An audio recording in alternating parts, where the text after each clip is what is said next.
Buyology, Truth and Lies About Why We Buy, by Martin Lindstrom. Introduction.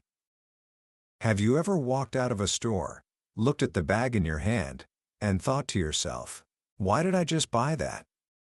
It wasn't on your list. You don't really need it. But for a split second, in that store, it felt like the most important purchase in the world. We've all been there. We like to think we're rational people.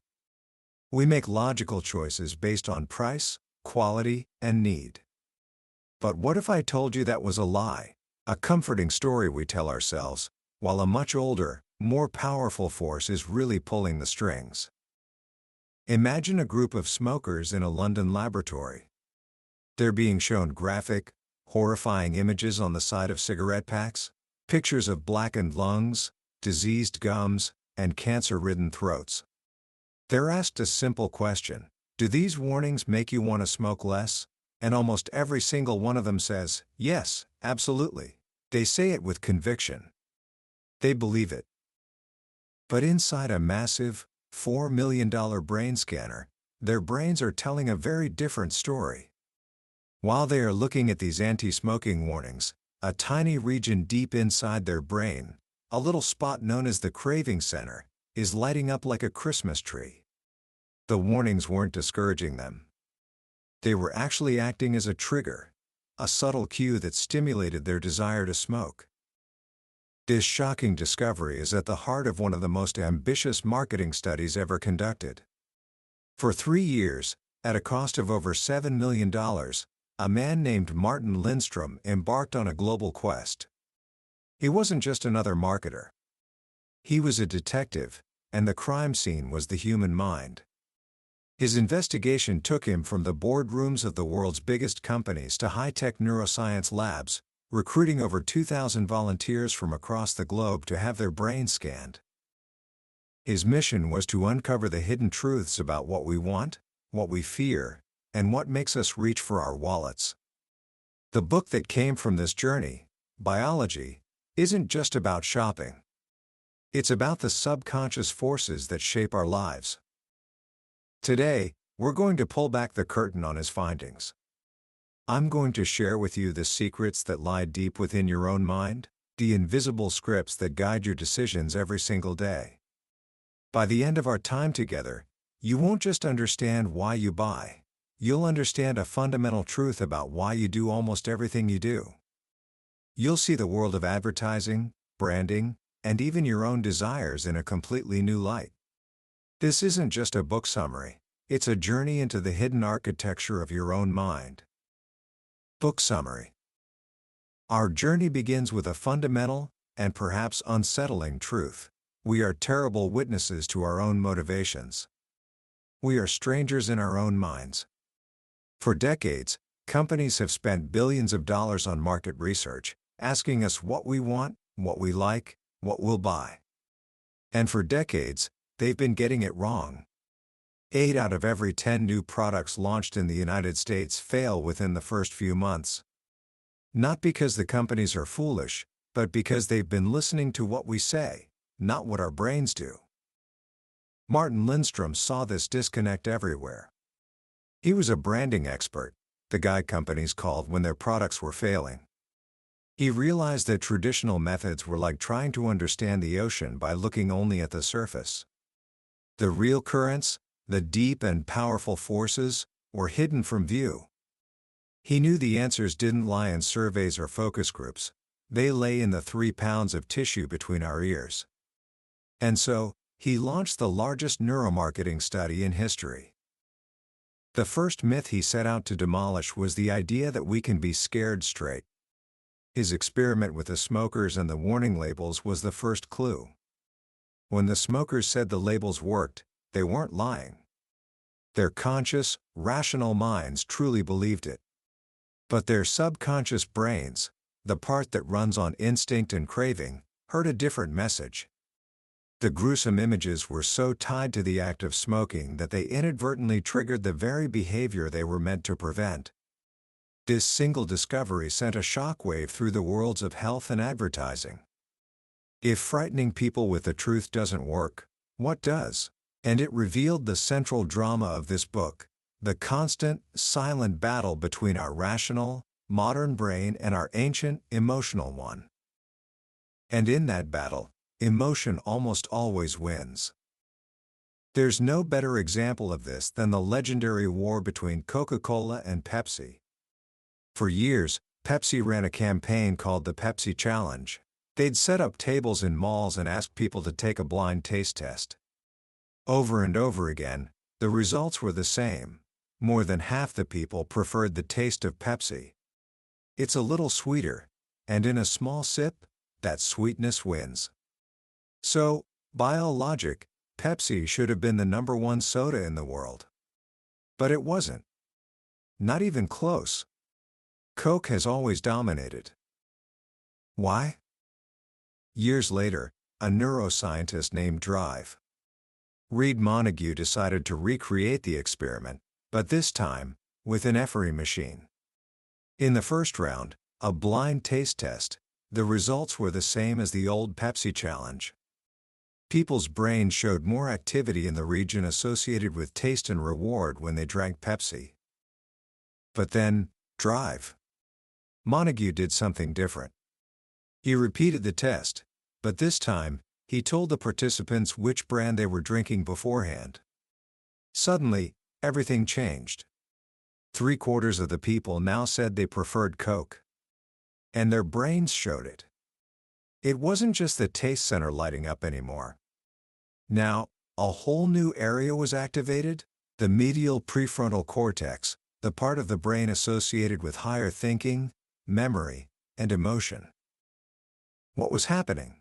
In that split second, the brain was being flooded with a lifetime of associations with Coca-Cola. The iconic red can. The classic logo. The commercials with polar bears and uplifting music. Childhood memories of sharing a Coke with family. All of that positive, emotional baggage, the entire culture of Coke, overpowered the simple, rational fact that their taste buds preferred Pepsi. Coke wasn't just a drink anymore. It was an identity. It was a feeling. And in the marketplace, feelings sell far better than flavor. This discovery proves that when we buy something, we're not just buying a product. We're buying a story. We're buying all the emotions and memories our brain has bookmarked and attached to that brand over the years. These mental bookmarks are what scientists call somatic markers. They are shortcuts our brain creates based on past experiences, both good and bad. Think about the first time you touched a hot stove as a child. The pain? The shock? The tears? Your brain created a powerful somatic marker that instantly connects hot stove with danger. You don't have to think about it anymore. Your gut reaction, your instinct, keeps you safe. The same thing happens with brands. Every ad you see, every jingle you hear, every experience you have with a product creates tiny emotional bookmarks in your mind. When you're standing in the supermarket aisle, your brain doesn't conduct a lengthy, logical analysis of all the options. It does a lightning-fast scan of those somatic markers. It looks for the one that triggers the most positive feelings and the fewest negative ones. You reach for Jif peanut butter not because you've analyzed its nutritional content, but because your brain whispers the old slogan, "Choosy mothers choose Jif," and you feel a faint, positive echo of care and quality. You choose an Audi not because you understand what Vorsprung durch Technik means, but because your brain connects the German language with a lifetime of associations about precision engineering and reliability. These are not conscious thoughts. They are gut feelings, powered by a vast, invisible library of somatic markers. Companies, of course, know this. And they spend billions trying to create these positive markers in our brains. Sometimes, the connections they create are bizarre, even shocking, because shocking things are more memorable. Take a company called Blendtec. They sell blenders. How do you make a blender memorable? Their founder, Tom Dixon, started a video series called Will It Blend? In each video, he takes a brand new, highly desirable object, like an iPhone or a set of golf clubs, and drops it into his blender. He presses the button, and in a storm of noise and destruction, the object is pulverized into a cloud of dust and fragments. It's absurd. It's violent. And it's unforgettable. The video creates a shocking, powerful somatic marker in your brain that connects the Blendtec brand with incredible, indestructible power. The next time you're shopping for a blender, you might not remember the ad consciously, but your brain will have that bookmark. And that little jolt of wow might be all it takes to make you choose their product. This brings us to one of the most powerful ways brands build these emotional connections, by weaving themselves into a story. We saw how Coke's lifetime of stories beat Pepsi's superior taste. But what happens when that story is happening right now, on your TV screen? This is the world of product placement. Companies spend billions of dollars to get their products into movies and TV shows. But does it actually work? Lindstrom decided to find out, using one of the biggest shows on the planet, American Idol. At the time of the study, American Idol had three main sponsors: Coca-Cola, Singular Wireless, now Atant, and Ford. Each paid over $26 million a year for the privilege. But they used very different strategies. Ford's strategy was traditional. They ran standard 30-second commercials during the show's breaks. In these ads, the show's contestants would be seen washing a Ford, or piling into one and singing. Coke and Singular, however, were integrated directly into the fabric of the show itself. The judges drank from large, red Coca-Cola cups. The contestants sat on couches designed with the subtle curves of a Coke bottle. The waiting room where they celebrated or cried was painted in unmistakable Coke red. Singular was woven in too. The host constantly reminded viewers they could vote for their favorite singers using their Singular phones. So, which strategy was more effective? Lindstrom brought hundreds of volunteers into the lab, fitted them with brainwave measuring caps, and had them watch the show. Before and after, he flashed the logos of the sponsors, along with other random brands, and measured their brain's memory retention. The results were astonishing. Not only were Coke and Singular far more memorable than Ford, but something truly bizarre happened. After watching the show, the viewer's memory of the Ford commercials had actually decreased. The constant, subtle presence of Coke was so powerful that it had crowded Ford out of their brains. Ford had spent $26 million to become less memorable. It was a multi-million-dollar mistake. The lesson was crystal clear. For a product to stick in our minds, it can't just be a commercial. It has to be part of the story. When we see contestants happily washing a car in an ad, our brain knows it's an ad. The wall goes up. We disengage. But when we see the judges sipping from a Coke cup while they crush a young singer's dreams, Coke is part of the drama. It's integrated into the emotional narrative of hope, victory, and defeat. Our brain doesn't see it as an ad, it sees it as part of the reality of that world. And because it's part of the story, it slips past our defenses and gets hardwired into our memory. This powerful instinct we have, to engage with a story, to feel what the characters are feeling, to connect with their journey, is not just a quirk of human nature. It's the result of one of the most profound discoveries in modern neuroscience. And it all started, strangely enough, with a monkey and an ice cream cone. In the 1990s, a team of scientists in Parma, Italy, were studying the brains of macaque monkeys. They had electrodes monitoring a specific region of the brain that fired up when a monkey performed an action, like reaching for a peanut. One hot afternoon, a graduate student walked back into the lab after lunch, holding an ice cream cone. As he lifted the cone to his mouth to take a lick, the monitor connected to the monkey's brain suddenly went wild. But the monkey hadn't moved. It was just sitting there, watching. The scientists were stunned. They realized they had discovered a special class of brain cells, which they named mirror neurons. These neurons fire not only when we perform an action, but also when we simply observe someone else performing that same action. When you watch a soccer player score a goal, your mirror neurons fire as if you kicked the ball yourself. When you see a character in a movie start to cry, your mirror neurons make you feel a shadow of their sadness. It's the brain's way of simulating the experiences of others. It's the foundation of empathy, of learning, and, as it turns out, of our desire to buy. Mirror neurons are the reason we are social creatures, why we follow trends, and why we unconsciously imitate the behaviors of those around us. Years ago, Steve Jobs, the founder of Apple, was walking down a street in New York City and he saw them everywhere, the iconic white headphones of the iPod. He said, "Oh my God, it's starting to happen." He was witnessing mirror neurons at work on a massive scale. People saw the cool white earphones on others. Their brains simulated the experience of being part of that tribe, and a desire was born. I want that too.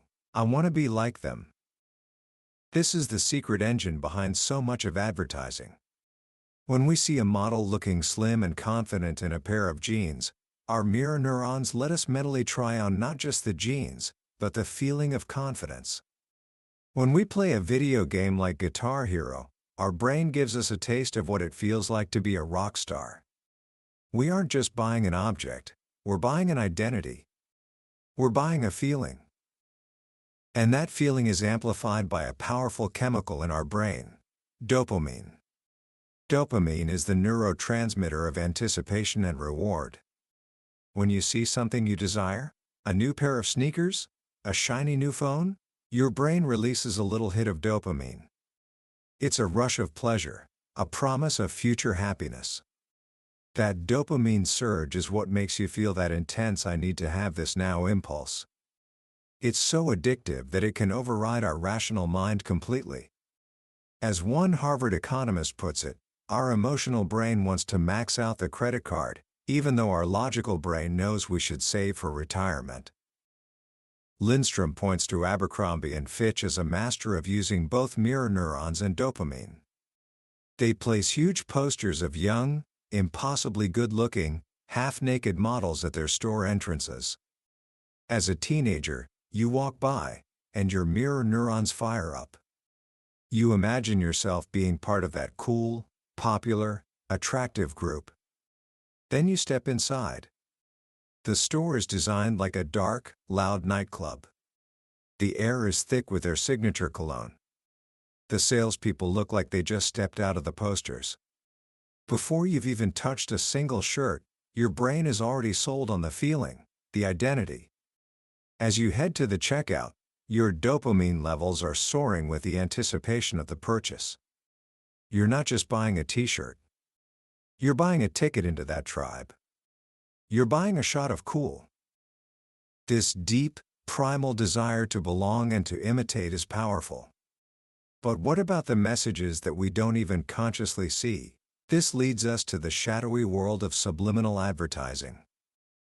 The legend of subliminal advertising began in 1957, when a market researcher named James Vickery claimed he had flashed the words "eat popcorn and drink Coca-Cola" for a fraction of a second during a movie. He said that popcorn sales shot up by nearly 60%. The public was terrified. The idea that hidden messages could control our minds sparked a national panic. The only problem? Vickery later admitted he made the whole thing up.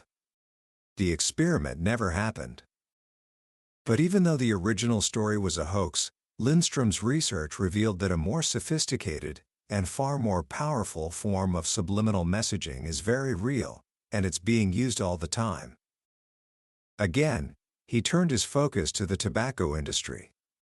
With traditional advertising banned in most countries, cigarette companies have had to become masters of the unseen message. Lindstrom and his team brought smokers back into the emphiry scanner. This time, they didn't show them cigarette packs or logos. Instead, they showed them images that were associated with cigarette brands, but contained no explicit branding. They showed them images of rugged cowboys on horseback against a wide-open western landscape, The essence of the Marlboro Man. They showed them images of a camel walking through a desert at sunset. They even showed them pictures of a bright red Ferrari race car, because for years, Marlboro had been a major sponsor of the Ferrari Formula One racing team. Not a single logo or cigarette was in sight. But the smokers' brains reacted instantly. That same craving spot, the nucleus accumbens, lit up with intense desire. In fact, the brain scans revealed something truly mind-blowing. These indirect, subliminal images triggered more craving than looking at an actual pack of Marlboros or the brand's logo. How is this possible? Because when we see an explicit ad, our conscious mind puts its guard up. We know we're being sold something. We think, smoking is bad for me, I should quit. But when we see a beautiful sunset or a powerful race car, our defenses are down. The message slips past our rational gatekeeper and speaks directly to our subconscious mind, activating all the positive associations, freedom, masculinity, power, coolness, that the tobacco companies have spent decades carefully building. It's a chillingly effective strategy. And it proves that the most powerful advertising isn't what we see, but what we feel. The logo is not king. The association is. This power of association extends beyond just images. It's deeply woven into our daily habits and rituals. Think about drinking a Corona beer. What do? You squeeze a lime into it. It feels like an authentic, time-honored tradition from Mexico. But the truth is, the ritual was invented in 1981 by a bartender in the U.S. on a bet to see if he could start a trend. He did.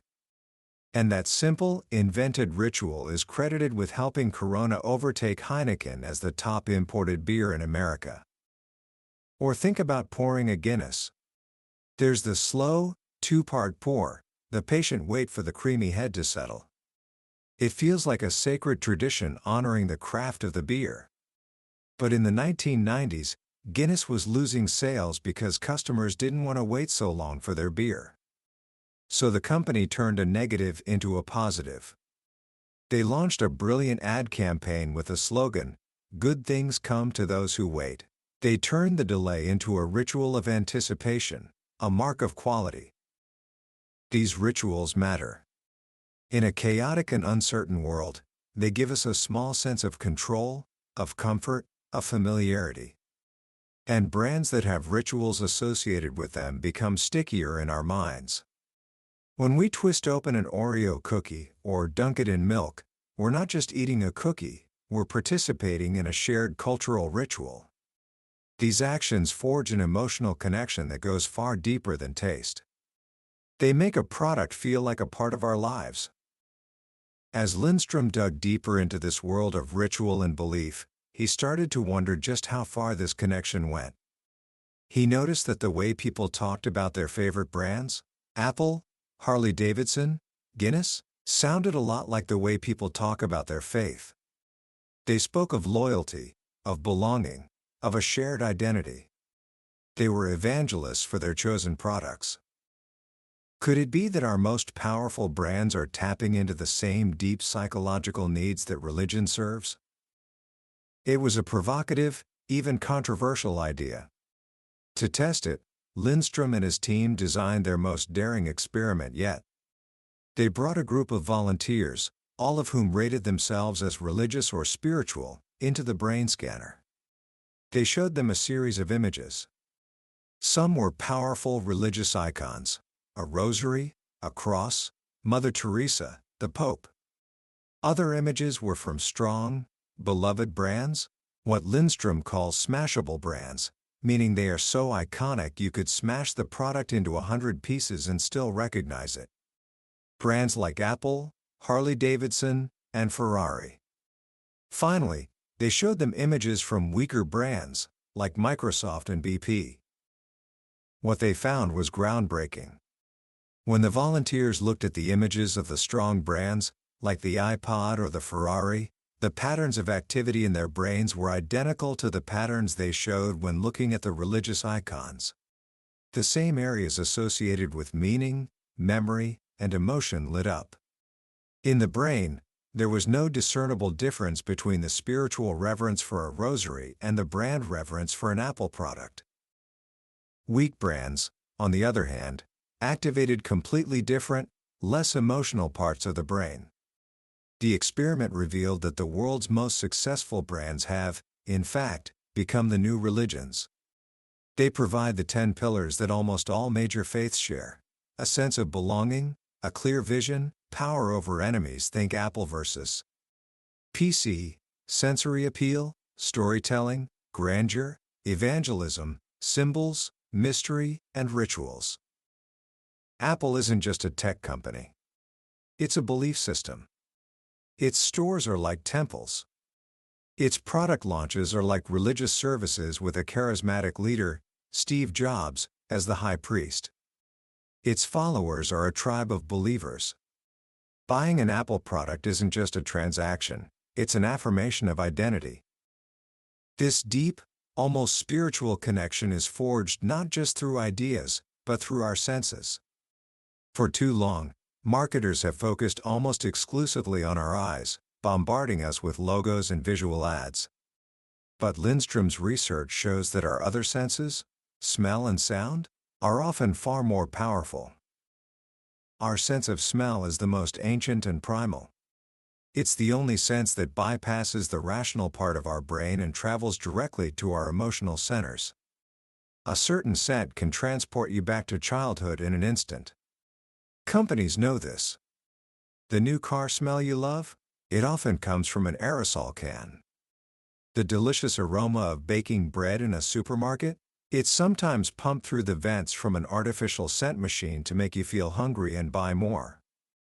One study even found that when a faint floral scent was pumped into a room, people rated an identical pair of Nike sneakers as being more valuable than the pair in an unscented room. Sound is just as powerful. Kellogg's famously hired a sound lab to engineer the perfect, signature crunch for its cornflakes. But sometimes, a signature sound can go terribly wrong. Consider Nokia. For years, its default ringtone was one of the most recognizable sounds on the planet.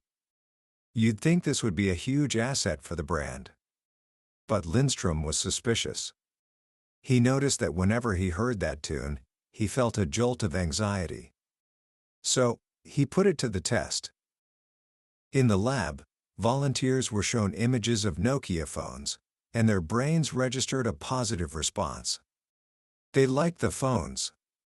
But when the researchers played the signature ringtone, a dramatic change occurred. The volunteers' brains showed a strong negative emotional response.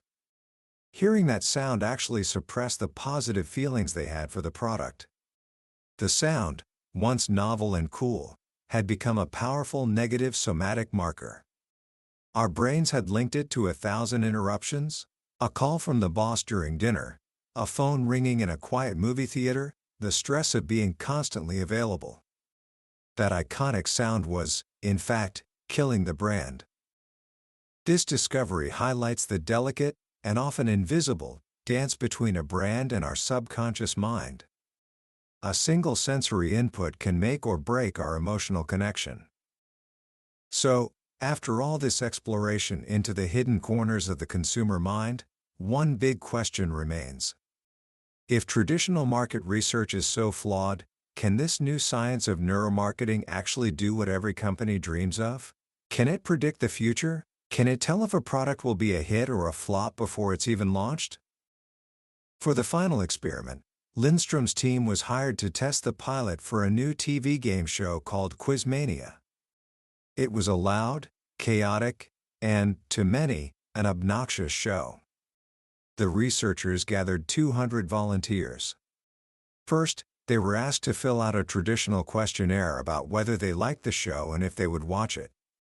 Then, they watched the show while wearing the SST brain scanning caps. The questionnaire results were brutal. The volunteers hated Quizmania. They found it annoying and stupid. They said they would never, ever watch it. Based on this traditional research, the show was a guaranteed failure. Once again, their brains told a different story. The SST scans showed that while the volunteers were watching Quizmania, their brains were highly engaged. They were more engaged with Quizmania than with another show they claimed to like much more. Their conscious minds were full of judgment and criticism, but their subconscious brains were captivated by the fast pace and the drama. Based on the brain scans, Lindstrom's team made a prediction. Despite what the surveys said, Quizmania would be a moderate success. And when the show aired in the UK and other countries, that's exactly what happened. Their brains had accurately predicted the show's future, even when their words had lied.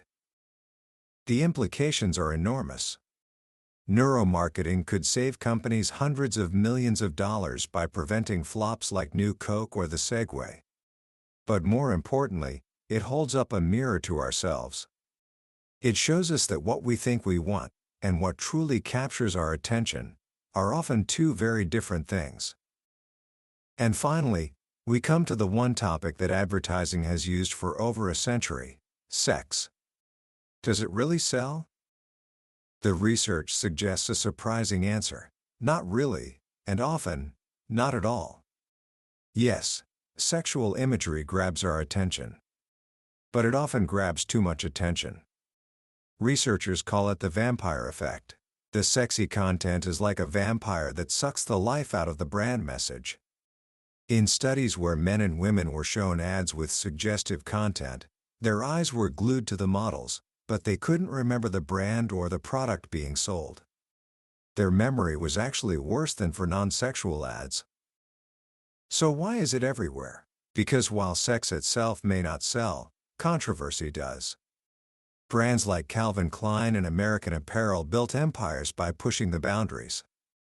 The public outrage, the media coverage, the free publicity, all of that noise made the brand famous. The real product they were selling was the controversy. But what really works, at a deeper level, is our brain's desire for beauty and our instinct to imagine a better version of ourselves. That's the power of mirror neurons again. We see an attractive person and we imagine being them. That's why Dove's campaign for real beauty, which used ordinary women instead of supermodels, was so successful. Viewers could genuinely see themselves in the ads. The connection felt authentic.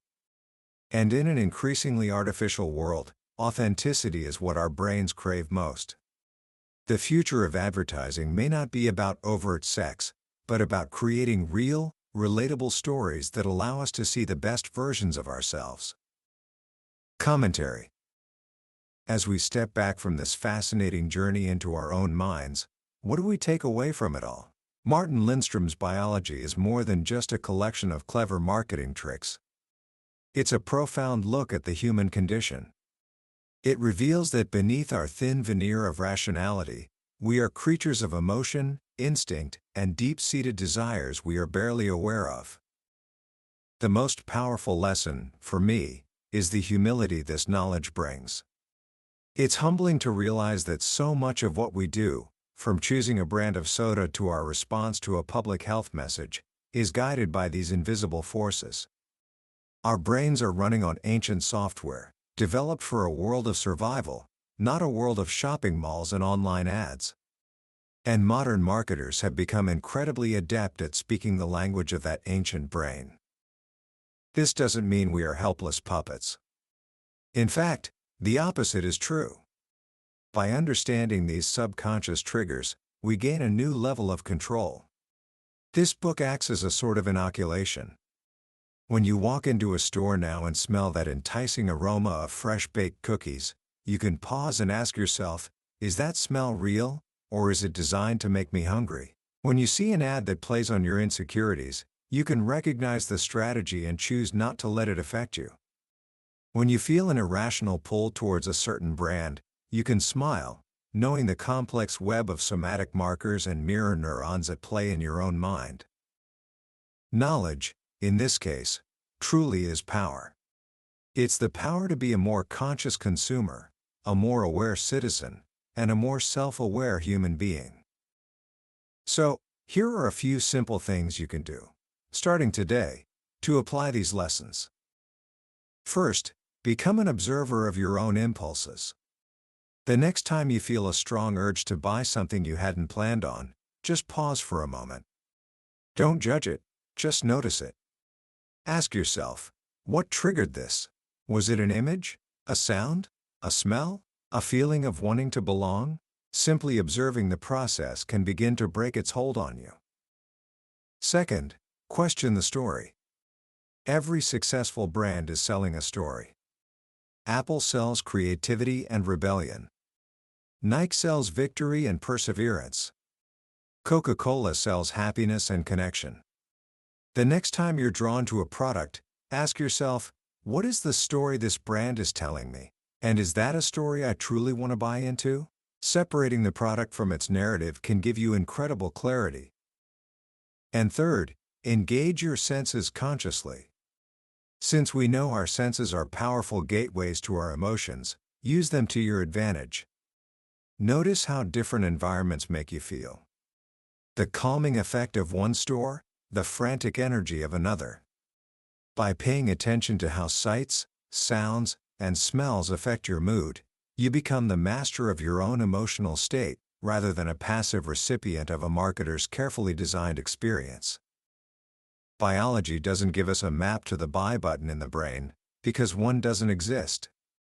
Instead, it gives us something far more valuable, a mirror. A mirror that reflects the hidden workings of our own minds, allowing us to see ourselves and the world that is constantly trying to influence us with a newfound wisdom. That was a summary of Buyology, Truth and Lies About Why We Buy, by Martin Lindstrom. We've touched on the major discoveries from his groundbreaking research today, but I'll be honest with you, a summary can only take you so far. The real magic happens when you read the book for yourself. It's in the quiet moments, when a particular story or a simple phrase hits you in a way you didn't expect. This summary is designed to help you decide if this book is worth your time. If anything we've talked about today has resonated with you, I truly encourage you to grab a copy. Reading it isn't just learning, it's an experience that can genuinely change the way you see yourself and the world around you. You can find a link to the book in the description below. Also, if you found this journey into the mind valuable, please hit that like button and subscribe to the channel. That way, you won't miss our next exploration of another life-changing book from the billionaire's bookshelf. Let's keep growing together.